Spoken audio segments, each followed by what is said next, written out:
Perverdigar. Kördün kalbimni, bildin meni. Bilsen, olturup kopuşumni. Şunu sen, yiraktın mı oylarımni? Körüp dursan, yürüyüş duruşumni. İnip uksen, barlık işlerimni.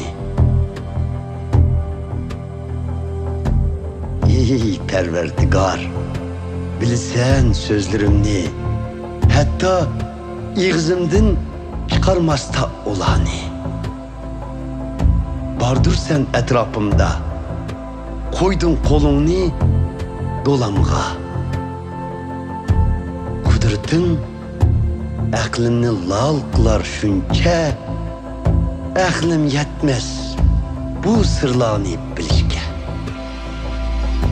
Negimi baralayman, müküp yürüp ruhimdin, negimi kitelayman, keçip çıkıp koynumdin. Osmanga çıksam mı, bar sen bu yerde. Lahatga kirsam mı, bar sen bu yerde. Pervaz kılıp kanıtıda seherinin, tutsam makan en çitide denizinin, bu yerde mi yetekler kolun, yöler meni on kolum. Müküvalay dep uysam mı karangılıkka, etrafımdaki yorukluk ger tüngü aylansa, tün zülmeti karangı görünmez sana, gece goya gündüzde yorup durar, karangılık yoktur sen üçün asla.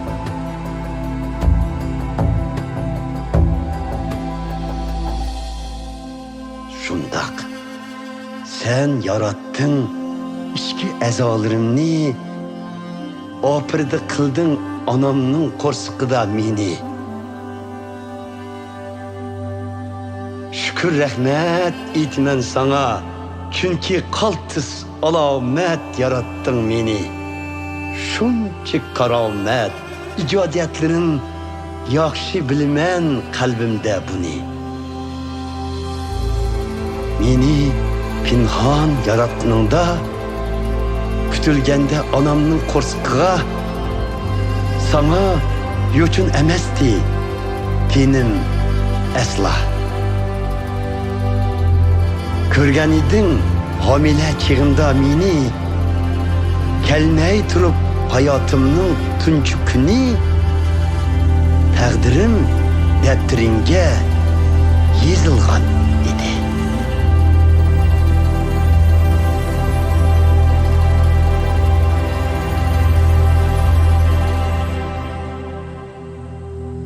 Şunca kadirliktir men hakkıdaki oyların, ey Xuda.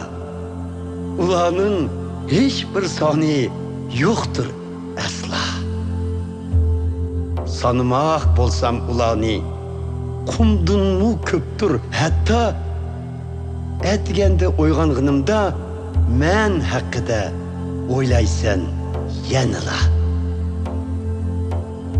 Ey Xuda, juda kılgın rezilleni cenidin, ey kankorla yirak keçimla menimdin. Küpürlük sözler sen hakkıda ey Xuda, düşmanların namını kalay mı kan ilip tılga. Ey Perverdigar, sana öç boğallağa öç bolmaz men mu? Sana hücum kıgalladın yirgenmez men mu? Ulağa öç bolumen hiç tırnakım gitçe. Ulanı düşman hesaplaymen özümge.